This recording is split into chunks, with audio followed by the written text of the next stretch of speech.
listening to the AfterBuzz TV network. Now, the largest new media platform on the web and your #1 source for after-show entertainment. Very good, Dean. Johnson. From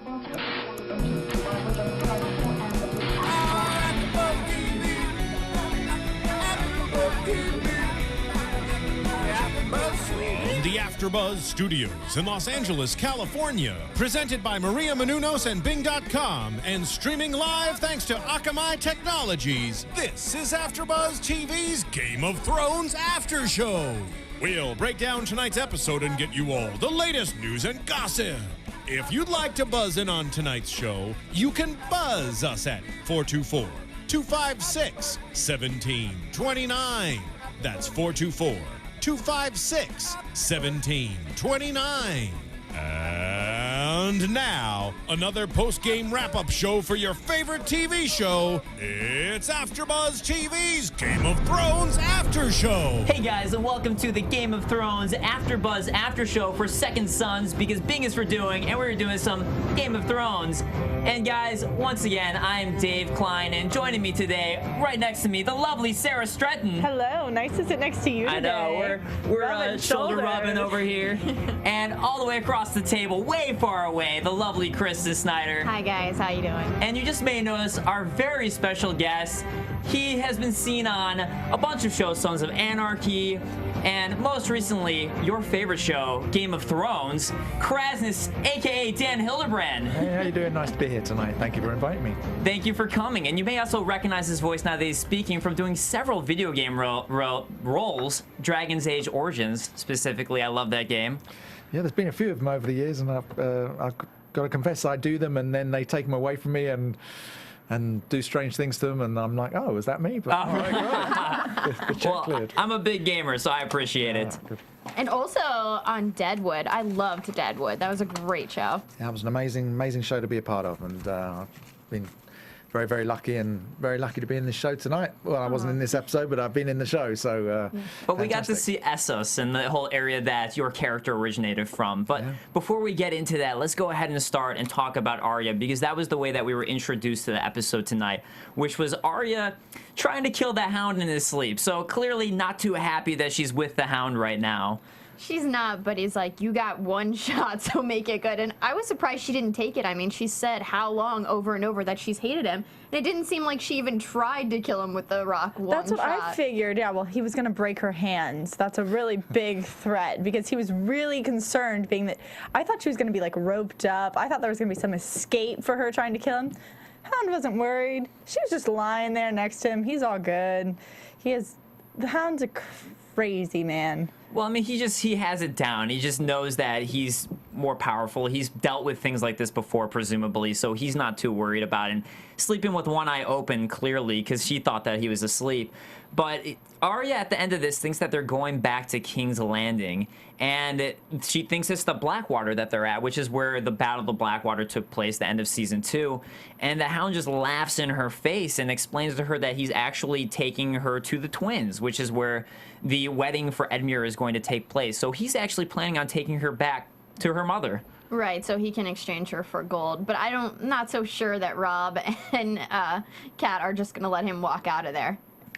I think they will. I think they're going to be thankful. Like, he has done a lot for their family. They just don't know it yet. So maybe there's some forgiveness there. The Hound's going to become a good guy. Yeah, I mean, hopefully he can convince Arya by the time they do get there, because it sounded like he was trying to get on her good side by saying, you know, I'm not as bad as my brother. He killed a man for snoring once. And ask your sister. I saved her 1,000,000 times. So it was definitely like he was trying to be like, oh, here's all the reasons you should like me. Yeah, and we have Lady Friend Love on the chat saying, kind of agreeing with you, Sarah, I kind of love the Hound. Not sure if I'm supposed to feel that way. I think you're supposed to feel that way. He gave a good impression last season. I think we're supposed to be getting that. Like, he's taken the faults for killing the Butcher's Boy. Now he's starting a new path. He's saving the Stark girls one by one. For the righteous goal of gold. I mean, the Hound is definitely seen as a villain like Kraznys.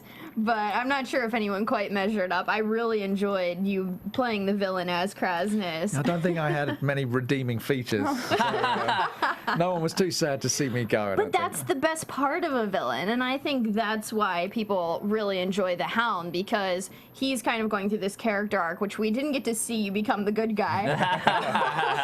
But we are getting to see that with the Hound, which is nice. But he was seemingly the bad villain as you played, right. so he's in your court.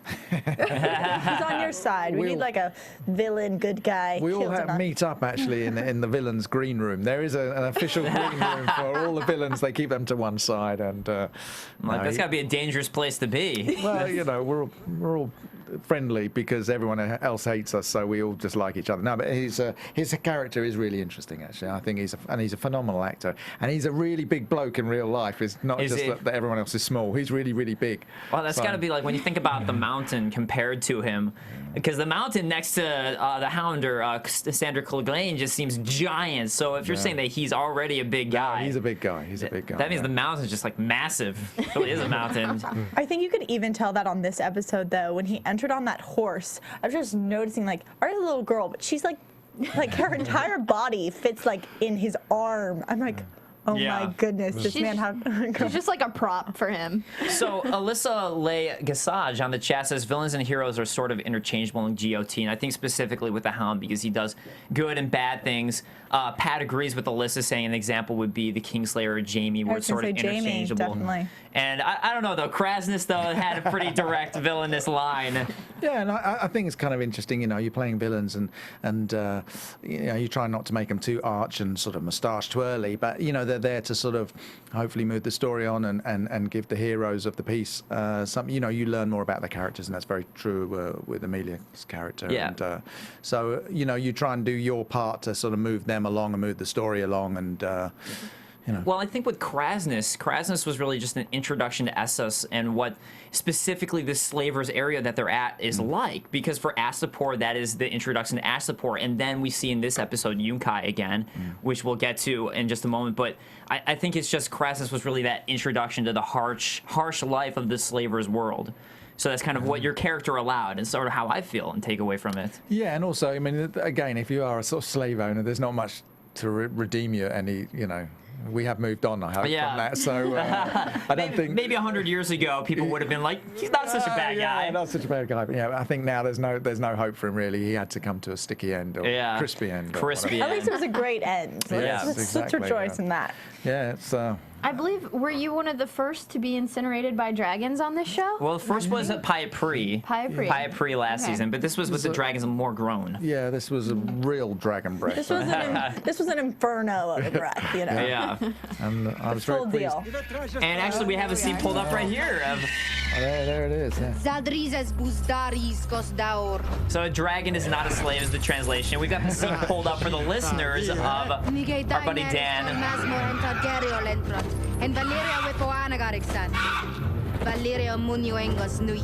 Basically, so this is as Dany is finally speaking Valyrian for the first time. She calls out for the Unsullied. Yeah, she was mad. She was mad. So what was it like to act this specific scene, though, while you're trying to hold down the dragons? Well, luckily the dragon's quite well behaved, and he wasn't pulling too hard. No, it was an interesting day for me because... I'm just watching the ambush. There it is. And there we get the scene. So the dragon's spraying out the fire. Yeah, bacon time. Is that rough to watch? Watch yourself being well, luckily, filleted? It actually wasn't me doing that stunt. It was. I know this will come as a shock. In fact, Gary, who did this stunt, was the first guy to ever jump out of a plane, a helicopter. He jumped out without a parachute. And he landed. Do you not know this? He was the first guy to survive this. He jumped out in a sort of squirrel flying suit and 2,000 feet and landed on a bunch of cardboard boxes. So I had no doubt that he wasn't too scared by this particular stunt. No, it's kind of it's interesting watching that. But my own experience of that particular scene was that I'd been up all night with an interesting case of food poisoning. it was kind of interesting. I thought, well, this, I was sewn into the costume. So, and just to add to my joy, when you land in the plane, sometimes your ears don't clear and you can't kind of hear properly. Well, I was trying to say the language and I couldn't actually hear what I was saying, and I was worrying about this could go one of two ways. So, any pain on my face was, real. That was so maybe it enhanced it. Yeah, it all works. Exactly. Just adds to the experience. So you know what? Eric Montag on the chat doesn't think Kraznys was that bad of a guy. He thinks he was misunderstood because he doesn't love the curve of Dany's butt. Exactly. Fair point. Well made. I think, so well-made points. And she's just astonishingly brilliant to work with, and she's really amazing. And the language, she has to learn all the different languages, and then chuck them out there. And she's just phenomenal and amazing to work with, and really. That would make me so scared. Like, I struggle with just learning Spanish and speaking it, and I'm like, am I saying this right, wrong? Oh no, what am I pronouncing? Like learning, Valyrian. Ooh, that is a feat. Well, it was tricky because it's a made-up language, but it's there are rules governing it, and the script supervisor would be really on me if I missed a word or mispronounced a word, and so I was aware that unlike a sort of, I would say, a regular TV show where if you're speaking some strange foreign language no one's going to know, at some point in the future someone will re-reference this or cross-reference this. Oh, wait a minute. Wait, what was that word you just said? That isn't right. So I was kind of aware there was an expectation to get it right. Yeah, I mean, the fans out there really harp on those little minor details. Sure. We hear a lot of that too. But Stellar Dream on the chat, here's your story, and it says, "Oh my God, poor guy." So I think he feels your pain. Well, it's I was very sad to come to that end. I was hoping to be around for a lot longer, and again going back to it, when you're playing a character that sort of exists in the books and people have an expectation for, it's very different to just knowing that this is a character that directors or a writer has got in mind, and you're trying to fulfill what they need from you. It was very much on my mind that people have an impression of what the character should be, and how, lots of things to do with that. So, and I know that I'm not physically how I'm described in the book, and but I think there was obviously something about me that the producers and directors felt could match. Yeah. So hopefully the fans and people watching the show felt similarly too. Well, continue. Well, I think we'll go ahead and talk a lot more about this and about your character, but let's go ahead and move on with the Yunkish. That is apparently how you say them plurally. I thought it was Yunkai or something like that. I was adding an I to it, but it's the Yunkish because we get the arrival of the Second Sons as we move on from Daenerys' campaign after conquering Astapor. She moves on to Yunkai, and the Second Son, so you get the Titans bastards there, and that is Vero Bravos, Grandel Legason, I think I'm mispronouncing names now, and Daario Naharis, who's going to be the big one that we see. So Daario's the one who kind of notes as they meet with Daenerys that there's only 8,000 solely, not 10,000. He's the one who calls out Dany for it. And they have this big discussion where she gives them 2 days to make a decision and gives them a bunch of wine to discuss over what they're going to do. What did you guys pull away from this scene of Dany talking to them? I mean, I actually did want to know more about Daario just from the first conversation, because it was mentioned that he was so young and he was kind of criticized for just being like a lieutenant or something. But I wanted to know more about his story, so I'm excited for the fact that he's obviously going to be more present, because he's a force to be reckoned with, and I don't think we should trust him. I mean, he stuck out to me as not being like the other Second Sons right away. He was the most respectful of the group, of any of them who showed any respect at all. And I just saw him as, when he was talking about how much he respected beauty and how that's like the true, what he looks for as a real thrill of life, I could kind of tell that he was siding with her the entire time through his language and his speech. Yeah, definitely. His body language gave away that he was kind of smiling and nodding to her every time. And even when he made the note about the 8,000 Sullied, he still did it in a non-attacking way. Right. He was just kind of pointing it out. But he then they had this conversation afterwards where we get the various leaders arguing and talking. and Daario talking about how he fights for duty and he doesn't pay for whores. So kind of having this disagreement with them about how they're going to handle things. And did you guys see that end coming, what he was going to end up doing? I mean, not to that extent. I didn't think he was going to kill her. The fact that he was going to kill his fellow comrades was completely not anywhere in my mind. I was shocked. Yeah. What about you? Did you see that coming? Well, I'd read the script, so I knew. Going back, when you read the script. Okay, erase that you knew. No, it was really well done, because that's the last thing you expect him to turn up with, Who turns up to a party with a bag of heads? You know what I mean? It's just not done. Well, really, you haven't been to the wild parties in LA, apparently, because that's some of the more wild ones. Yeah.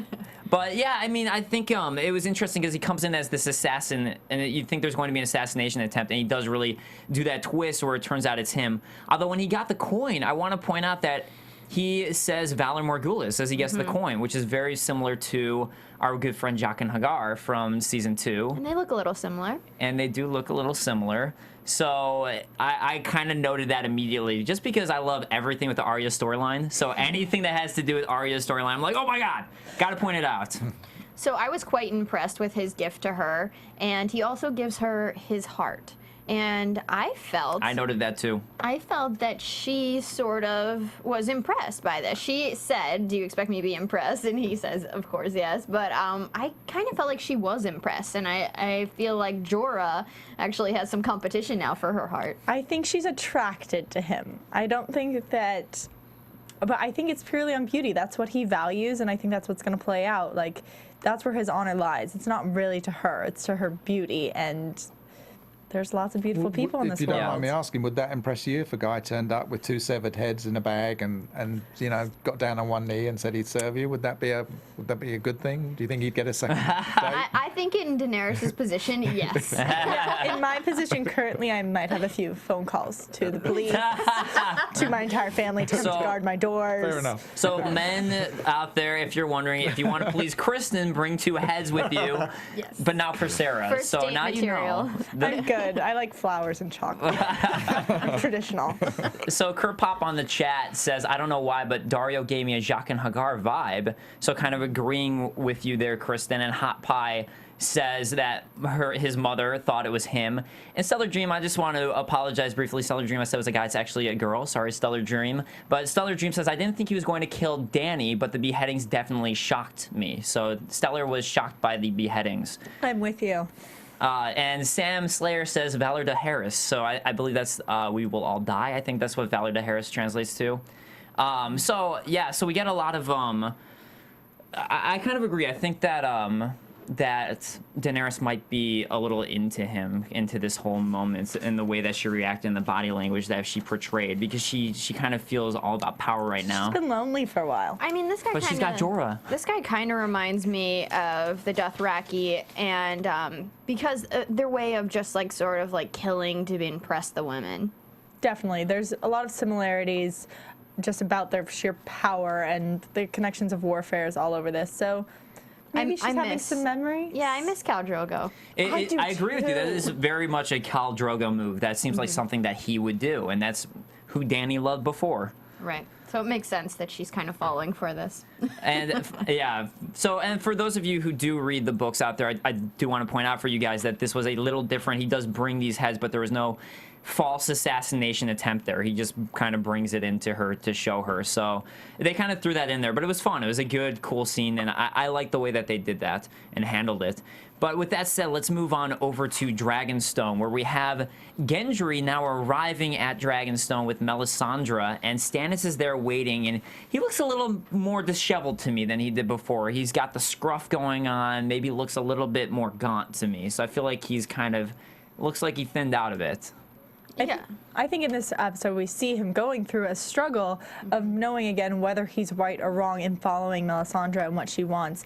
And we see that by him going down to the dungeon, but we're pulled in 2 directions, because when we first introduce him and he's meeting Gendry, he's like, he doesn't acknowledge like their family or anything. He says that he's like his brother, but there's no welcome, there's no hello. It's like he's a piece of property. And I think that goes against what Stannis originally was for this honor and this line that led him to the throne. So I don't like this. I don't like where he's at. But I do like that he ends up going and turning to Davos for his guidance and ends up deciding that he wants to free Davos and talks Davos into joining him. And Stannis has a very specific line, which is, I never asked for this. And he ends up saying, we must do our duty. So he thinks that he does feel he's the rightful king and he has to do his duty. So that's kind of where I think he's torn, is according to, he believes in Melisandre's power. So I think he's kind of torn because he doesn't necessarily want to do this, but he has to do his duty. And that's kind of what Stannis' guidelines are, is he's kind of a lawful neutral. For those of you RPGers out there, lawful neutral would seem to be his guideline, but very lawful, but he has a neutral side. He doesn't specifically side with good. He doesn't specifically side with bad. He always goes for what he thinks is following the law, no matter what it is, good or bad, it's the law. But he has his nephew tied to a bed and has leeches on him. That is not lawful. But it's for the good of the realm. But he's still an innocent, and whether it's for the good of the realm or not, that is against the law. And that's why he was having those issues with it, I think. Yeah, I don't think that he necessarily agrees with Melisandre's methods and the way she goes about things, which is exactly why he went to free his friend, so he could get his friend to like sort of counsel him and see if he believes this after seeing it. And also the way he looked at Gendry, it was like he's constantly questioning Melisandre, and he like grabbed Gendry's face and looked at him and was kind of looking for, you know, his brother in him, because he's constantly not sure of what he's doing and questioning Melisandre's decisions and her methods, which is why I think he does decide to free Davos, who's continuing to learn how to read. Yeah. So, Toast of War in the chat says Davos is in the real prison, Stannis is in the mental prison. That's a good point. And now I can finally say this for those of you readers out there who have been commenting on YouTube and all of that there is a difference here that I didn't want to mention before, but Davos was actually freed far, far before this, and the way that he learns to read is through Stannis deciding Davos to learn how to read, nothing to do with Stannis' daughter. And I just think it was an interesting change here that I want to throw out there for those of you who read the books and are interested in that side of the story and how they make these changes. But we do get this moment with Gendry, where Gendry also isn't really totally trusting Melisandre all the way. And they do this funny nod to the audience who have watched the show, where Melisandre serves Gendry some wine and says, "What, do you not trust me?" and drinks the wine first before giving it to Gendry. And if you recall, when we first meet Melisandre, there is that moment where the Maester tries to poison her by doing the whole wine poisoning, and she drinks it first. It doesn't affect her, and then it's given over to the Maester, and it poisons the Maester. So Melisandre doesn't seem to be affected by poison. So I like that nod to the audience. She's obviously protected by her gods. And I really like that Davos said that mothers and fathers created these gods, he's convinced, so that their children could sleep at night. So this whole act that Stannis is taking Davos to see with the leeches and everything on Gendry is so that he will believe in the gods. And I guess, you know, consult Stannis wisely, but also believe in the way he's following Melisandre. Yeah, and like through this, in their experience, we also have gotten a little insight. We know that Stannis saw a vision of a battle in the snow, and now we have these 3 leeches, each assigned a name, and who knows what terror that's going to bring. But that's a good point, and each of those names are who he views as the false kings. So we have Joffrey Baratheon, we have Robb Stark. Well, Robb Stark is the first one that's named, then Balon Greyjoy, who's in the north, obviously the Ironborn, and Joffrey Baratheon. So that's who he views as the false kings and the leeches. Usurpers. And the usurpers, yes. And what is up with the past 2 episodes and things happening to guys' dicks? Like, what is up with that? I just have to ask. Well, I like what Gendry said. He said, I don't understand. This doesn't seem very religious. And I think him questioning that kind of points out and speaks for the audience, saying, this isn't right. This isn't religious. This is not the way that things should be done. So I like that he's kind of the way that he is sort of coming into it, questioning it, is correct. And I think there's a good point. And I mean, I want to tie this into something we're going to talk about later. Just tie it in. Just tie it in. Well, they've had all this focus on the religion of the God of Light. But at the end of the episode with Sam, we see the tree with the face of one of the old gods and all of the crows. And that obviously shows that there's more supernatural forces or godlike forces in this world. So yeah, there's a god of light, but that doesn't necessarily mean he's the right one or the good one. His presence is there, and like we've seen it affect a ton of people, but there are other powers too, and I think maybe those are more of the good gods. I think that's a great note, because you also see up in the wall, the gods who are also the White Walkers are considered gods to I'm blanking on his name for just a moment. Craster? Yeah, Craster, thank you. So Craster considers the White Walkers to be gods who are now coming back, and they used to not exist anymore.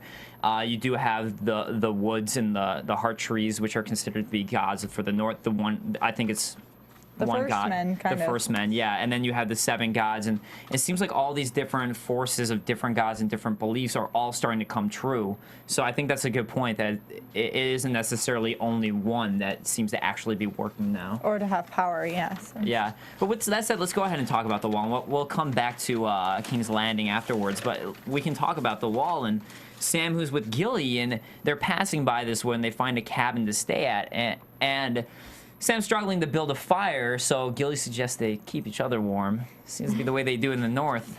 Sam's really struggling to be a father figure for this child. He can't make the fire. He's kind of being the woman trying to suggest different names for Gilly. I mean, that's really the mother's job, and she's there like trying to make the fire. Yeah, it is a reversal. It's a good point. I didn't even notice that. I like that you pointed that out. And it's funny, they get into, I think, their first argument, which is that Sam is talking in heist talk, which is words that we would consider pretty normal, but Gilly just does not understand it. Growing up in Craster's Keep, and obviously he probably doesn't say much, at least many good words at least, probably just constantly They're swears. just so awkward. Like every scene, like I like them because they're kind of cute, but every time they come into the scene, they start having these weird conversations. I kind of get pulled out of it a little bit, and I'm like, oh wait, we have this new people with a baby in the cold. What's going on? Where have they been? How are they surviving? And what are they doing? But they're both so innocent, especially that conversation about the blinking and the winking being on purpose. And he's Yeah. like, the That was baby good. winked at me. What did you think of Yeah, that? it was good. It was great. It was good. I mean, maybe you need the lighthearted conversations when every other conversation is about getting someone killed or someone getting, like, all these really intense things. You need to have a winking baby, guys. Yeah. You need a baby in the situation. Yeah, this was a very intense episode in terms of the content of it, so I agree with you. It was nice to have a bit of comedic relief in it, which that provided. And on the chat, we have Pat saying that I hate Sam, worst character on the show, and then Lady Friend Love saying, no, I love him. So people disagreeing with him. Hot Pie standing up for Sam, too. I don't know. How do you guys feel about Sam's character? I really like him because he's just like this innocent guy who really means to do well, and he is continuously failing in front of us, but we still have respect for him because he still tries, despite everyone being on his tail and everyone being upset with him and him never, getting respect from even his father or other men around him. He still goes out there and tries his hardest, puts his life on the line, and we see that here tonight. What do you think of Sam as a character? Yeah, I think he's a great character because everyone else is sort of essentially pretty macho all the way through, and you know, versions of that, and he isn't, and that's good. I think it's really good. Yeah, he definitely is one of the few characters who isn't macho, as you said, and as they constantly refer to him in the book and the show, he's a coward, he's a craven, he just wants to stay in a warm place and write letters, and that's kind of what he was assigned until he goes on this quest, and he has to deal with this first courageous moment here, which is a White Walker coming to threaten Gilly and the baby, and Gilly being the first thing he's ever seems to really have truly loved and cared about. So now he's kind of put under threat, and he has to react. So maybe he just needed motivation. He just needed motivation in his life in order to be manly. And Toast of War says Sam finally showed bravery and proved himself, and I agree with him. I mean, first we get his sword, his normal sword, being shattered apart by the White Walker, and he comes at the White Walker with his obsidian dagger, which is also known as Dragonstone, for those of you wondering. Dragon It's obsidian. glass. For Dragon Glass, thank you for the correction. Dragon You Glass. can hold a castle in your hand. It's all good. Yeah, he's had the entire continent of Dragonstone and bashed the White Walker over the head with it. But yeah, so the Dragon Glass or Obsidian Dagger, and it works. Apparently, that is what Obsidian Daggers do. That's why they found it up there. Huzzah! We have a weapon. The first men had kept it up there for a reason. And hopefully he'll be smart enough to return and gather it. Yeah, But also, you know, I think your point about him sort of growing a pair is good. You know, he actually became brave, and you know, he stopped being the sort of coward of the country in the Kenny Rogers song version of Game of Thrones. You know, he got mad. You know, and he kind of fought back, which is great. Yeah, he finally pulled it out. And Dragon Shoes makes a funny comment. Sam doesn't seem like a guy who would bring Daenerys 2 heads in a bag. I don't think he does seem like that type of guy. But yeah, Kristen, you're about to say a great point. And why don't you jump on that, what we saw at the end with Sam. Oh, I was just going to say, hopefully he goes back and realizes that this piece of dragon glass is the key to actually killing these White Walkers. Because he just left it there. He just left it there. It was just left there. I think it's magically going to appear, like, on him, and it's going to be, like, one of those things that gets pushed aside. Oh, we already picked it up. It's all good. I also wanted to say, I think every boy needs a woman in order to become a man. All right. Well said, Kristen. So guys out there, if you haven't. I'm serious. I'm not going to disagree. I think you're right. The Unsullied would not agree with you. Good point. Good point, Sarah. Yeah. You know what? I mean, we've talked a lot about on the show what is strength and what brings strength. And the love is really questioned a lot in this show because it's made certain characters weak. And we're seeing in this specific, and Cersei questions that and talks about how love has made her weaker. But we see for Sam, it's made him a lot stronger. And I agree with you, Kristen. I think that love makes you stronger. I think as anyone, that's what gives you something to fight for and something that you want, because until you find that thing that's worth fighting for, you're not going to have that strength, I feel. So I would agree with that. I think it actually makes you stronger. Thanks, That was Jay. beautiful, Dave. Thank you. Let's all shed a Thanks. tear and move over to some real tears here, because we're going to talk about King's Landing. A lot of tears being shed over there. And before we jump on it, though, guys, I do want to mention that we would appreciate your support in any way possible, whether that be going to YouTube, go to iTunes, please rate us, please comment, positive or negative. It doesn't matter. We just want to know what you guys think and how we can make this show better for you guys. Or you can come join us on the live chat, live every single week on Sundays at 8 p.m. Pacific time. And you can come chat with us with our awesome guest, amazing guest, Dan Hildebrand, who's with us right now. So make sure you jump on the live chat so you can talk with us, or you can always call in at 424-256-1729, and we will always be taking your calls. With that said, let's move on to King's Landing, because we have a wedding coming up. Tyrion's coming to fetch his bride-to-be Sansa. Such a happy moment. I felt so good for everybody. I mean, Warm feelings inside. they did exchange a nice compliment back and forth on the wedding day, but I don't think that he really come to fetch his bride for the wedding? I mean, I don't know what their customs are like, but over here we don't really see the bride before the wedding. I just thought he was trying to, like, you could feel, like, his humility, and I thought it was sweet, and, like, he was trying to explain himself, like, this isn't my fault. Yeah. I'm sorry. I'm not horrible, but I know I'm not what you want. Like, Yeah, it was cute. I felt so bad for him because he really was like that. He felt so bad. He was trying to convey it to Sansa so hard, and she seemed to understand somewhat, at least. In that moment, I honestly felt sorry for Tyrion and not so much for Sansa, because she wasn't kind of making him feel any better, and he clearly came in there to apologize that he was the man she had to marry, and she did try to compliment him back as well, but he had to go as far as saying, "I'll never hurt you," which is like,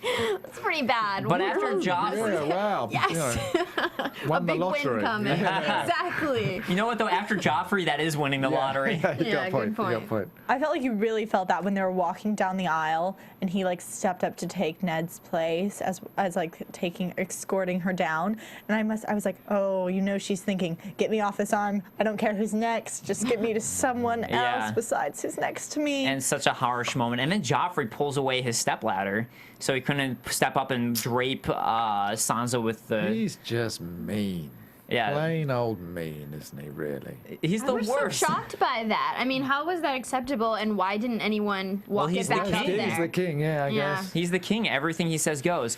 But there was a really touching moment that they switched up, and this is a really important moment they switched up from the books, and that's why I'm mentioning it, which is that when Tyrion asks Sansa to kneel down for him to spare him the humiliation as people were starting to laugh because he couldn't drape her with the garb, she kneels down and he's able to drape her with the garb. This is actually different and a big sticking point in the book. Whereas in the book, when this moment happens, Sansa will not kneel for him. She notices that it's embarrassing for Tyrion. She knows that he seems embarrassed. People are laughing, but she will not kneel for him. And they end up needing to pull out a jester to go stand down so Tyrion can stand up on a jester to drape her with his garb. And it just completely humiliates Tyrion. And Sansa is the one who causes that by refusing to kneel. So I think that's a huge sticking point to me, and that really stuck out like a sore thumb to me that they made that decision. And I'll be curious to see why they did, but it seems like Sansa and Tyrion's relationship at this point is a lot nicer. They're a lot kinder to each other. And Tyrion was in the books trying to be nicer the whole time, but Sansa doesn't seem to quite get it, or at least be nice to him yet at this moment. So it was nice, though, that she was willing to do this and spare him that humiliation. I just find that so interesting because when this was taking place, I wanted her to just kneel down on her own without him asking her to. I thought she was just going to like recognize that he was struggling, and I thought it was going to be like a bonding moment for them, and I thought she was going to kneel, and I was waiting for that. So if it had even been worse, I would have been so mad at Sansa. Oh, it was a lot worse because he asks her, and after asking her, she doesn't do it. Well, I think that in the show they actually settled somewhere in between. Like you said, she didn't just sit down and wait for him to cloak her, but she didn't help, but she did not help once he finally asked. You know, and she knew what was going on. So she could have bent down and helped him in the show, but instead she stood there while everyone laughed. I mean, do you think she was totally ignorant of the situation? I don't think she was ignorant of the situation. I think it was just that she doesn't want to be married to him at all. Mm-hmm. And I think she finally, once they started to laugh, felt bad and felt like, all right, I should spare him this, and finally did it for him. Was I the only one looking for where Littlefinger was? Yeah, you know what? I thought he left. I was noting. Yeah, you're right. I think he did. We leave. watched his boat leave. Remember, we were like, Sansa was like, "No, I want to be on the boat." But I don't think you see Varys either. So you don't see Varys, who is still in King's Landing at this wedding. You specifically see Bronn. There's a very noticeable pan where you get to see Bronn. Yeah, you see Varys at the reception. He's one of my oldest mates. Oh, really? So I was like, yeah, I've known him for a long, long time, and I was like, where is he? Where is he? He must be in there somewhere. But it was only, you just panned past him, didn't you? And that was it. But you do get a very noticeable glance at him, I felt like, because I was looking for people, and you get him kind of doing a little wave and nod. Yeah. So he's not really Tyrion's good friend, he's yours. Yeah, exactly. We like him, or I like him. I'll speak for myself. No, Bronn is great. Bronn's awesome. I love his character. So, yeah, after this awkward wedding, though, and we get a lot of people agreeing with you, Dan, on the chat, people saying that Tyrion is the worst. And so people just absolutely, Lady Friend love, Joffrey is the worst. Cellar Dream, wonder who made him be gone, Joffrey. So people just not liking Joffrey at all in this scene. And I think just from an acting point of view, it's very brave if you're an actor, especially a younger actor, to make that decision to never ask for anything other than people to despise you or whatever the character demands in the scene. Yeah, it's brave. It's actually brave for him to do that. I wonder if he knew what he was getting into. He's the new Draco from Harry Potter. Yeah. Like growing up, everyone was like Draco. But I have to wonder if he really knew what he was getting into, because I think we've had quotes from him saying that people will stop him on the street and like yell at him and be mad at him. Yeah, I'm sure. And do you get any of that? That's what I was gonna ask. Well, yes, but nothing to do with being on a TV show. People just yell at me and want to hit me anyway. But you haven't had someone come up to you yet and like recognize you as no, but I did have yelling. My old mailman. I was up near where we used to live, and I stopped my car. I saw my mailman Ed, and said, "Hey Ed, how you doing?" And he got out of his mail van and he put one of his hands over his nipples like this, that came over and showed me. That's amazing. That's great. And now I know what to watch out for when we wrap up too. I didn't even think about that.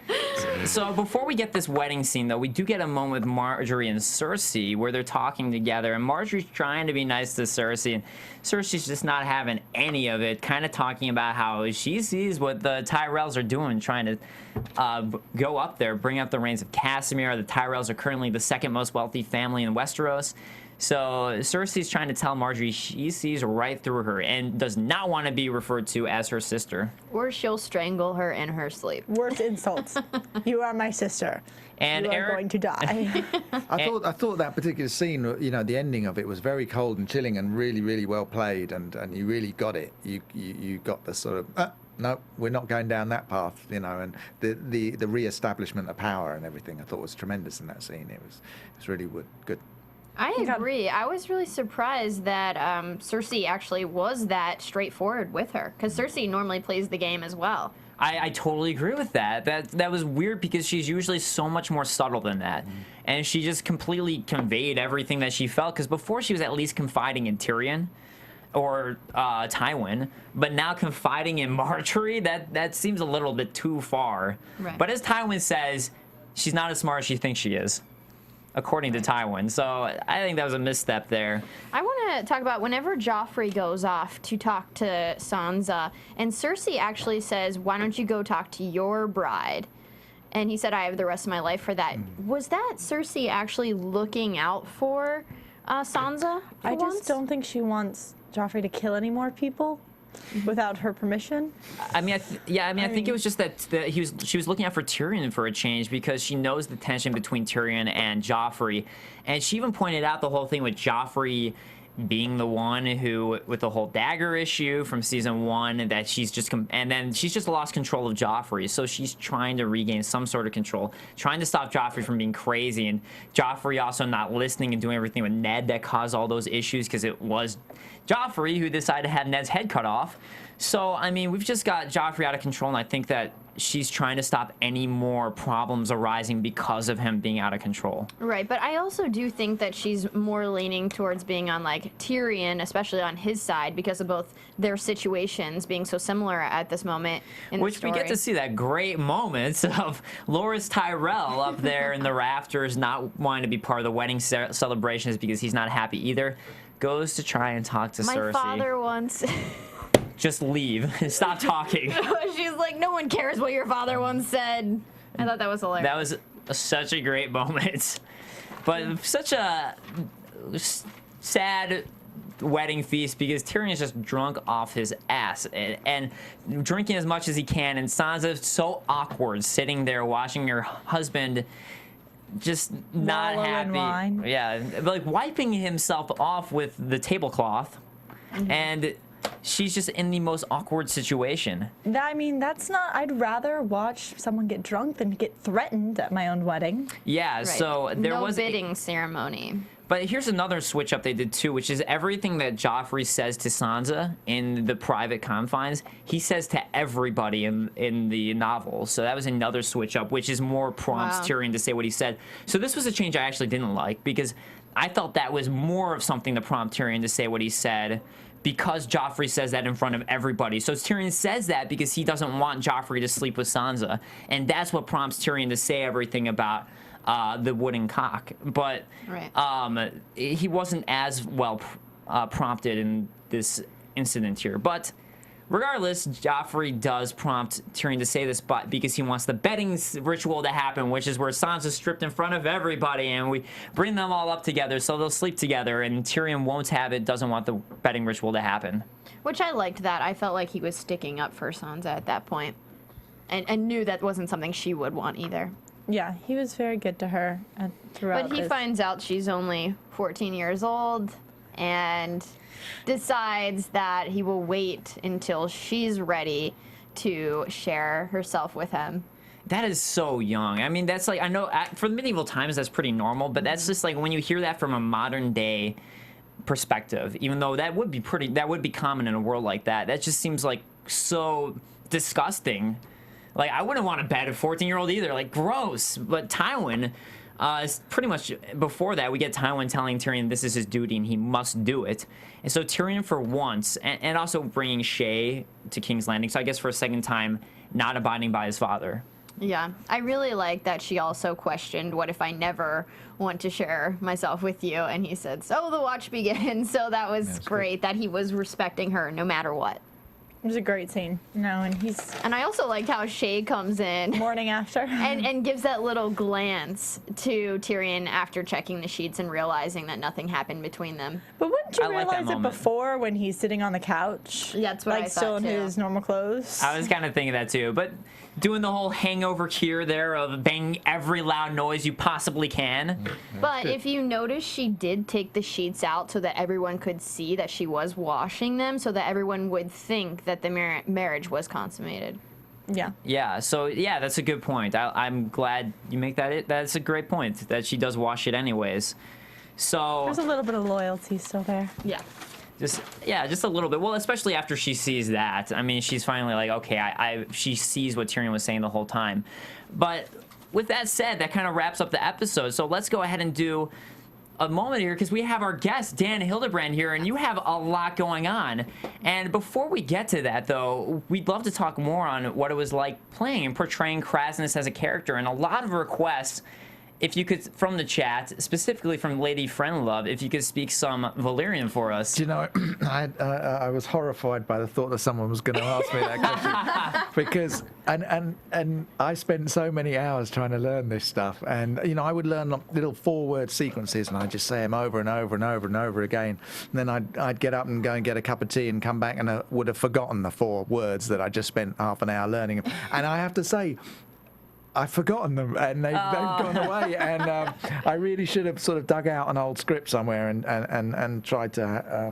You were to remember. speaking it a little bit with us earlier. I'm sure you just don't want to say there was it wrong. there was a few words that was creeping back into my memory, but it's pretty.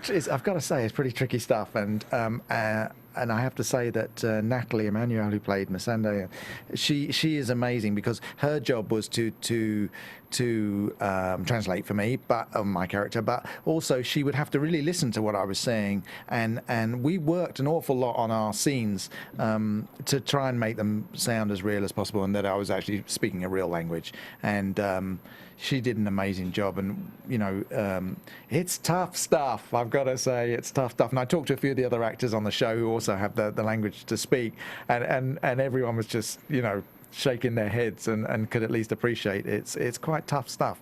Does everyone have a different process to learning it? I think pretty much everyone comes down to, in the end, you just have to say it thousands and thousands of times till it goes in. But I mean, you know, also you want, when you speak another language, you want it has to feel real to you when you're the actor doing it. And you know, I've had a bunch of my mates say, "Did you just make it up?" It's like, yeah, sure. I turn up on a TV show and they say, "Yeah, just say what you like. You know, just make it up." You know, you have to do what's written, and it's and also to sort of, not only in case you forget where you're at. If you forget where you're at, you can't just chime in. You can't just ad lib, because sort of the rhythm goes, and you know, you have to do your work for it. And but I think out of everybody, I in a way had an easier job, because I just had to speak that. I didn't have to kind of mix the two. Well, I'm sure it's also harder to do any sort of ad-libbing when you're speaking a language you don't really know. No, and well, there is actually, I've seen in one of the scenes, I noticed I did a bit of looping and ADR when they can't quite get the sound right. If you're outside, often the elements make it pretty difficult just from a technical point of view. So you have to go back into the studio and match what you said for technical reasons. And I noticed in one of the takes that they actually had used a take where I'm completely screwing up one of the lines. I'm like, wait a minute. And I guess like no one apart from me and the script supervisor actually knew at that point that I'd messed it up. And I think for time reasons, they cut some lines together that didn't actually make any sense. So there's myself and the gentleman who lives in Santa Barbara who made the language up, and we both know that it's complete nonsense. Oh. But no one else And now does. the secret is revealed. Yeah, and now people are Exclusively on going- AfterBuzz. But luckily, that's just the 4 of us now who know. And the guy from Santa Barbara. Yeah, that's really just the 4 of us. We'll stay in this room. Yeah, no we'll one just will stay in this ever room. know. So Kerpop on the chat wants to know how the nipple scene was done, which I think will be infamous now. We just found a guy and said, "Do you mind if we cut your nipple off?" And he said, "Yeah, no problem." He's Welsh, he's tough, you know. They're tough. No, they Perfect. They're like, yeah, okay, I'll be the guy. no, it was a very nice actor. His name I forgot. Apologise. A gentleman came over from Wales to do it, and they gave him a prosthetic, sort of chest prosthetic, and I have to say that we only did it twice because it's quite an involved process. You know, there's lots of special effects people just underneath the camera, out of frame, and you can't see them, but they're doing strange things to make horrible blood things happen. And they say, all right, you just say this and say your lines through this, and we've got 2 takes because each setup takes a long time. And the first time I did it, I was like, in my head, I was thinking, this is disgusting. You know, and I was like, okay, what am I supposed to be saying here? What am I supposed to be saying? But yeah, it was really revolting. It was revolting to watch. I can't even imagine doing it. Yeah, no, and it was. I think it was more revolting than what you see in the scene itself. Doing it. Yeah, it was really. It was pretty distasteful, and unfortunately, the kind of characters I play are always doing really horrible, disgusting things. So. I want to ask, where do you draw from? Because you're not like that guy at all, actually. Well, no, I just use a bit of sense memory. I go back to the last time I cut some guy's nipple off, and I was going to ask if it was your first time. No, I Is there specific villains that you draw from? Listen, I mean, on a sort of serious note, if you're playing a sort of character that is fairly despicable, it helps me to understand what is wanted in the scene. What is my character there to do? How am I helping the story along? What part in the story am I playing? And that way, you just try and get that right. Basically, I suppose at heart, I'm just a crazed psychopathic. Horrible mutilator or something. I don't know. No, you just wanted a dragon. And we all just want dragons. And is there anything wrong with that? Really? You're just trying to get your new pet. Well, That's about it. And on a very serious note, what was it like working with dragons? Do you know the breath? Oh, really? Yeah. I mean, were they hard to handle? Did they have like handlers too? Skin's incredibly rough. No, really though. When you're acting with that type of thing, was it sort of a ball, like a green tennis ball, or how did you have to interact with that, and how was it to imagine working with that?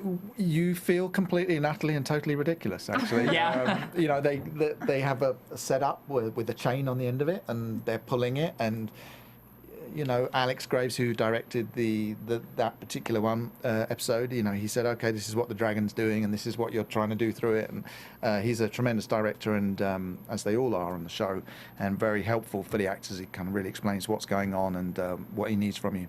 And luckily, when I was at drama school, we did acting with dragons class, and I was actually present during that class that day. So I remembered it. So it came in handy. It really did. I didn't think it would. You know what I mean? That's one of those ones that you're like, when's that going to happen? Yeah, but apparently it does. These things come around. Go to college, guys. Yeah, go to college. So the moral of the story is, Well, so as Kristen was mentioning, this character is completely different than who you really are as a person, because you actually do a lot of charity work, and we actually have one of those that we're going to pull up and put on the screen. But could you talk about some of that charity work, because you really do a lot?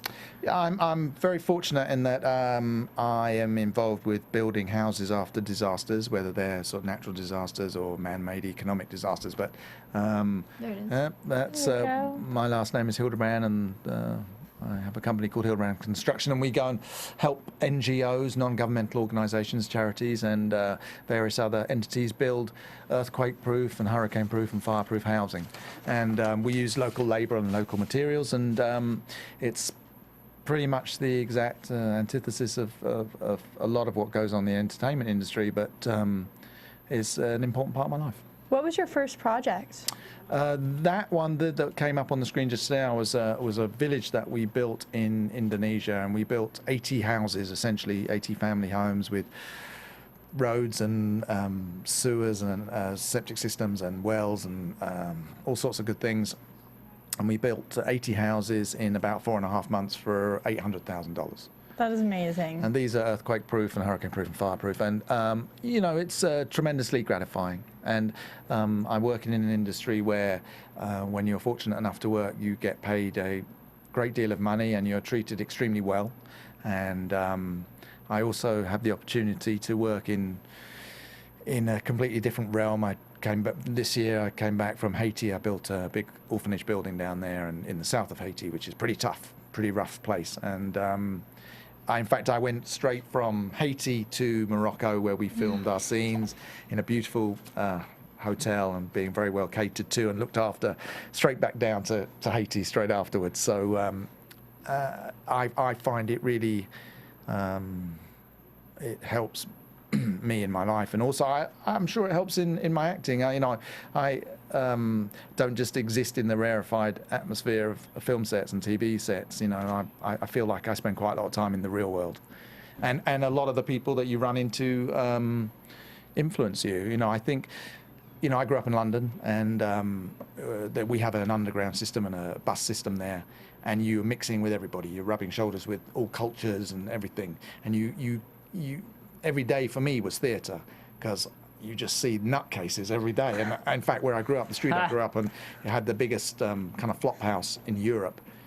Full of ambulatory schizophrenics. And as I end up playing sort of psychopaths and people like that, it's kind of very useful, actually. You can find similar inspiration in LA. I'm sure I can, actually. Very much so. All right, but again, thank you so much for joining us. And before we wrap up, I do really want to briefly thank some of the people on iTunes and YouTube who commented. On iTunes, B.E. Maestro, Potacane, Aphrodite Wonder, Maleficent Mandy, Lord Uppercut, and Sasaki Yori. Thank you guys so much. And for Potacane, you may have heard you were talking about how you wait for the iTunes podcast to upload before you go to sleep so you can listen to it. But you can always come watch the live show before that. So make sure to check us out, 8 p.m. Pacific time. On YouTube, Voyolin, Zwat77, T27 Blue, Jackhammer23, Maker in Motion. You guys had some great comments. Unfortunately, we're running a little over today, so I can't get to them. But just wanted to give you guys shout-outs because you guys had some awesome stuff that you guys were talking about. So with that said, thank you guys all so much for joining us this week. And once again, I'm Dave Klein. You can find me on Twitter at @TheDaveKlein. That's Klein. Or go to my website, djk-online.com. Yay!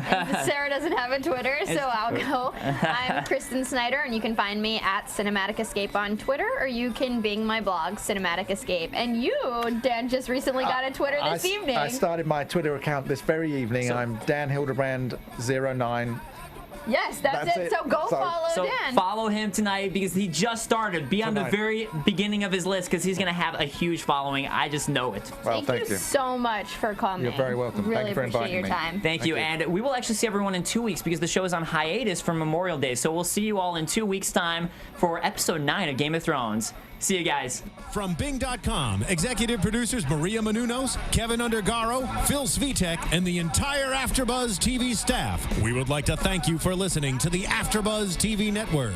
To watch or listen to other after shows and post comments or questions, be sure to visit AfterBuzzTV.com. I'm Sir Richard Wentworth, and this has been a presentation of AfterBuzz TV. Buzz you later.